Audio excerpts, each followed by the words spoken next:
My name is Tania Wallace. I am a singer-songwriter, and I was at I believe to be one of P. Diddy's freak-offs. That when they did the raid, I'm on them tapes, and there's multiple A-list celebrities running on me, including certain people that are presidential. When it comes to jaw-dropping Hollywood scandals, Diddy's name has been making headlines with some shocking allegations recently.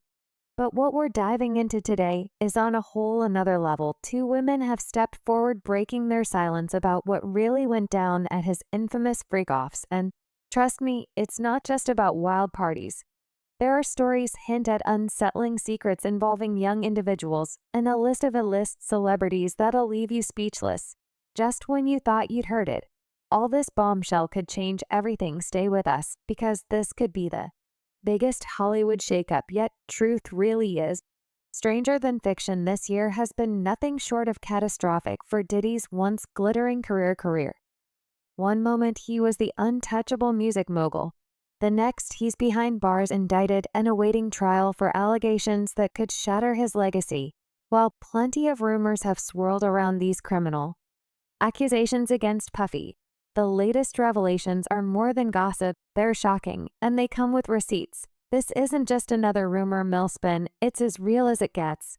And what's being exposed now is both mind-blowing and unsettling. It all started when aspiring singer-songwriter Tanya Williams opened up to TMZ's Harvey Elvin on the explosive TV special, The Downfall of Diddy. Inside the Freak-Offs, Tanya shared that she attended one of these notorious parties in 2018, thanks to a Saudi prince who flew her from LA to Miami. What she saw there left her stunned. The singer described a scene filled with clusters of people engaging in intimate acts. But what truly shocked her was the presence of young individuals and little people mingling with adults. 2018, I went to this freak-off. I looked to the right of me, and in the corner, I'm looking like, are those midgets? Because people were it's people over them. Like, it's people trying to hide what they're doing. They're all huddled up. So I'm like, what is that? But no, they weren't. They were little people. And, I don't want to say too much. They were little people. So the whispers about Diddy and his inner circle allegedly having inappropriate relationships with little people have been circulating for months.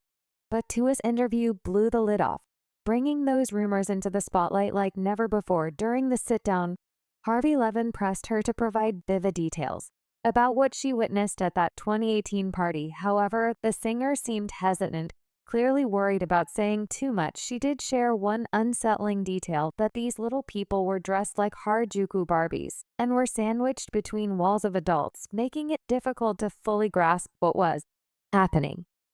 Use your common sense. Dressed up like little Harajuku Barbies, red lipstick, looking like real sex, revealing like cute. So I'm like, what the hell? What were the little people doing?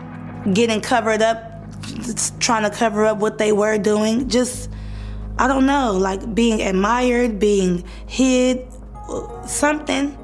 But it's like, what are they doing here? Because this is a grown party. Sensing that Tanya was holding back, Harvey went straight for the tough questions, asking her directly to describe exactly what she saw, while she remained cryptic. Her consistent focus on little people left no doubt about her claim. Still, her reluctance to spill every detail left viewers torn, some frustrated by her vagueness, others understanding of her caution. Adults who are little people, or are you talking about minors? Am I gonna get in trouble? I don't want to say I witnessed any of that crazy stuff, but we all have common sense. Little people that's not supposed to be there. You're talking about underage people.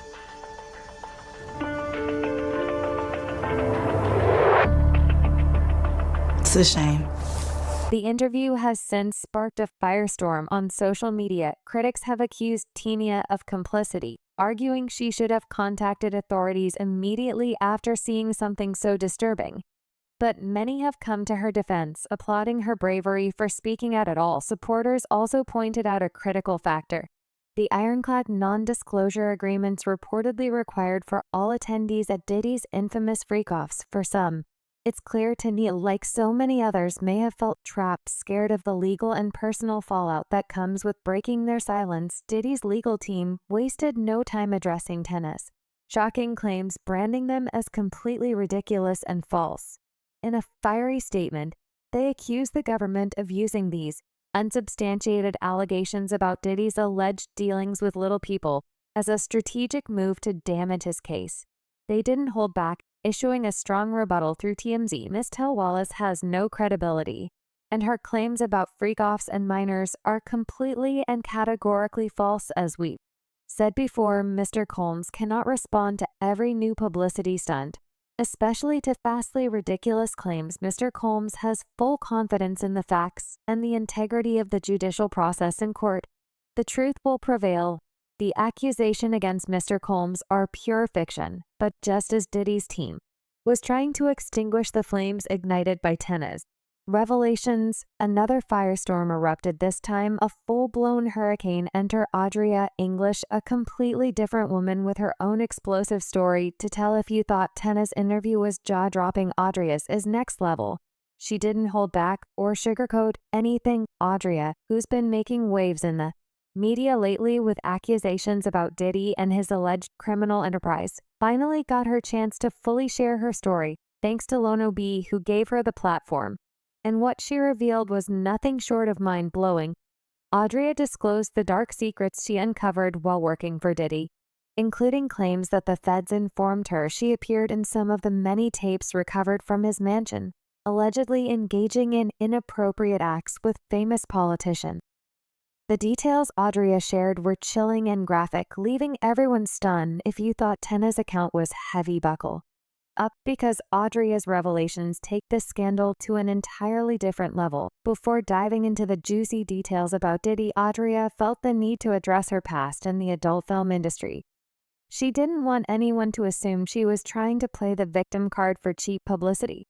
For context, Audrey revealed that her production team was behind the infamous Ray J and Kim K video that went viral years ago. And Kim Kardashian to connect.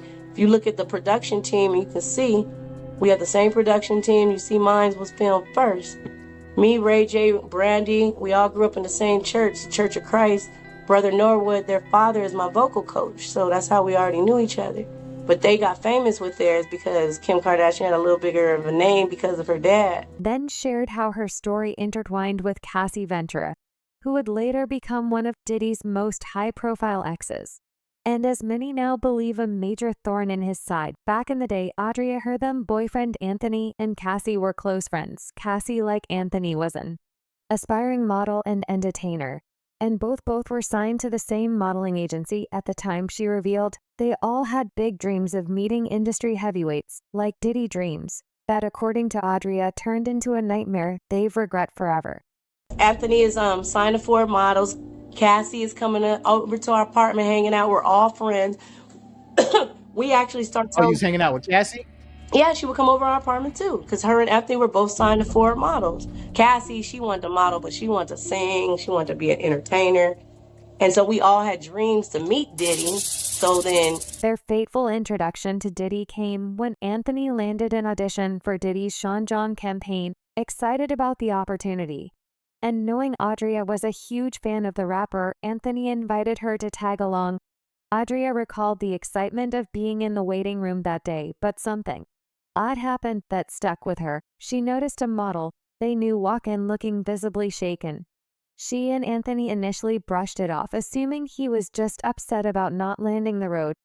Little did they know that moment would take on a much darker meaning in hindsight.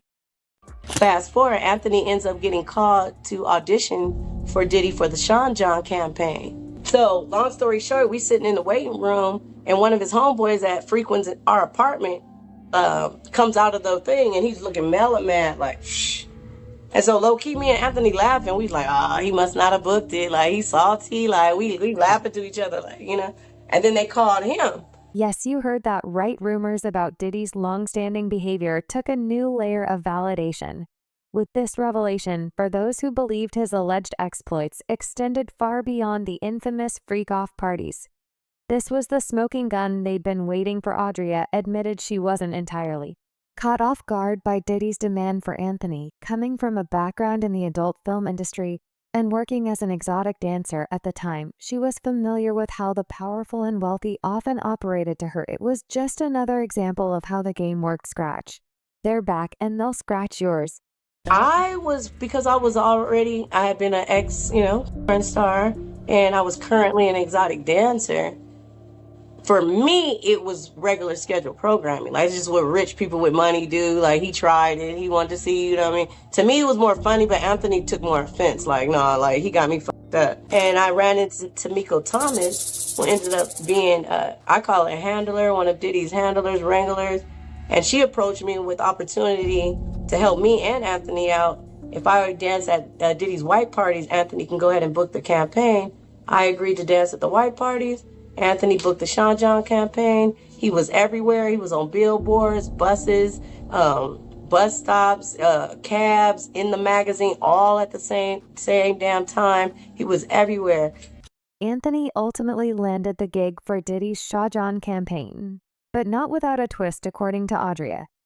The real deal was sealed when Thomas, one of Diddy's handlers at the time, approached her with an offer if she agreed to dance at one of Diddy's iconic white parties. Anthony would secure the modeling job. Audrea said she didn't think twice about it and happily agreed, as she wasn't overly offended by what Diddy had already done at the audition. I didn't realize they looked at me like that.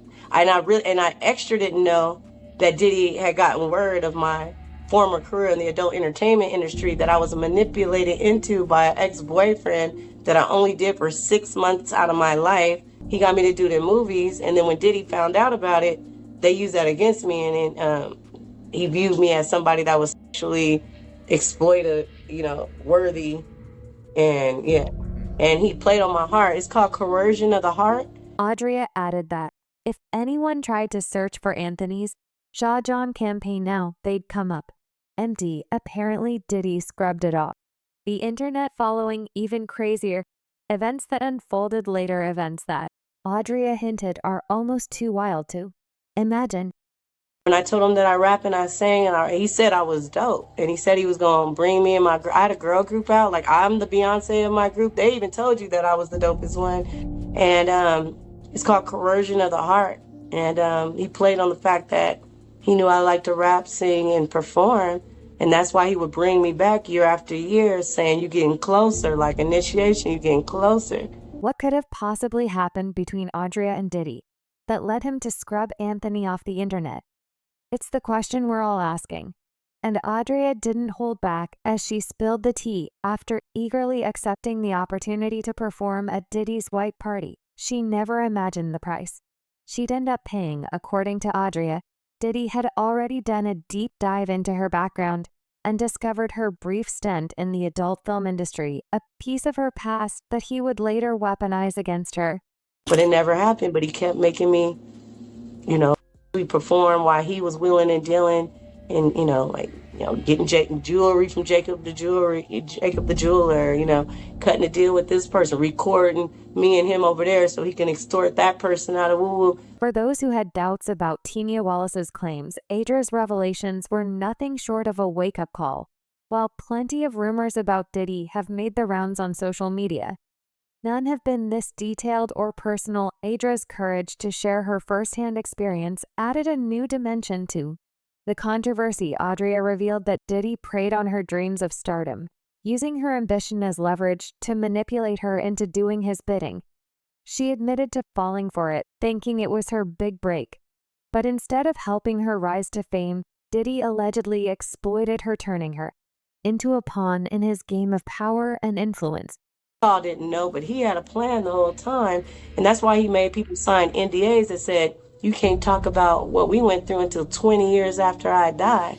But I never signed that. According to Audrea, Diddy would use her in negotiations with high-profile clients, allegedly coercing her into intimate situations that he recorded. These recordings, she claimed, were later used as leverage to maintain control over these individuals. Her words painted a dark picture of manipulation, power plays, and exploitation, leaving everyone speechless. They had 3 stages, positioned throughout his mansion. It was where he lived. It was his residence. It wasn't a club. It wasn't a lounge. And so we just makeshift stages, 3 stages set up in his house. We were elevated above the crowd. And so, but that we were instructed to only drink from. Things just keep spiraling further out of control for Diddy with these bombshell allegations from both Audria and Tina. It seems like the deeper you dig, the darker the hole gets. Speculation about the ironclad NDAs many of Diddy's workers and party attendees allegedly had to sign left some people questioning Audria's story, but she quickly shut that down, clarifying that while she knew about the NDAs, she never signed one during her time working with Diddy, leaving her free to speak her truth. I believe we all, and I know I do, have a chemical imbalance. Like whenever I drink anything, it could be 1 glass of wine, all of a sudden I'm a P-star, like on my mind, I just black out and I'm that. The most jaw-dropping moment in Audria's interview was when she inadvertently confirmed that many of these encounters with high-profile individuals happened at Diddy's mansion. She also alleged that many of the alcohol bottles at his infamous parties were often spiked with hard substances. Yes, you heard that right. Ad described Diddy's mansion as a so-called arena of sin, with herself and other women caught right in the middle of it. They had 3 stages, positioned throughout his mansion. It was where he lived, it was his residence. It wasn't a club, it wasn't a lounge. And so it just makeshift stages through, 3 stages set up in his house. We were elevated above the crowd, but that we were instructed to only drink from certain. Audria didn't hold back, sharing how her life has been forever altered by the years she spent in Diddy's world. She opened up about the toll it took on her, admitting that years of exposure to hard substances during those parties left her struggling to rebuild her life. She also speculated that many others who participated in these events are likely facing similar battles with the long-term effects of these hard substances. I believe we all, and I know I do, have a chemical imbalance, like whenever I drink anything, could be 1 glass of wine, all of sudden, I'm a pay star, like I'm my white. I just black out. I'm that. There's so much more to impact from an explosive interview, cringeworthy, dark, and shocking details that paint a disturbing picture of what allegedly went on behind closed doors. And this might just be the beginning. If you don't want to miss out on the rest of these jaw-dropping revelations, make sure to like and subscribe to the channel. What do you think about the allegations from Tina and Audria? Does Audria's detailed and personal accounts of her history with Puffy make her story more believable? Drop your thoughts in the comments section. We'd love to hear your take.